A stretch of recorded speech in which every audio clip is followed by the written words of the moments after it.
Вработените штрајкуваат, власта ги игнорира, учениците стравуваат. Ќе има или не државна матура до крајот од годинава и натаму е неизвестно. Штрајкот во државниот испитен центар кој трае со недели и натаму е без епилог. Но проблемот е што ако не се реши, цената ќе ја платат учениците, посебно оние кои планираат своето образование да го проложат во странство. Вработените во државната институција не попуштаат и инсистираат платите да им се зголемат, но засега договор нема.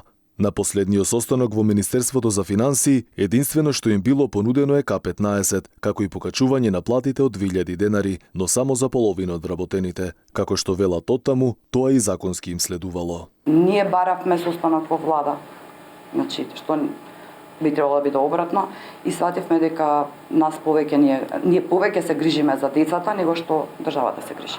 Од синдикатот реагираа дека е неприфатливо да има 78% зголемување на платите на функционерите, а само за 30 вработени кај нив да не се најде решение. Предупредуваа дека нема да попуштат на обструкциите и укажуваа дека со секој обид на надворешно лице за влез во просториите кој инаку е забранет, се нарушува веродостојноста на матурата. Министерот за образование Јетон Шакири последно рече дека државна матура мора да се полага на 27 мај, а за процесот да се реализира, ако е потребно, ќе се вклучат и вработените во Министерството за образование и наука.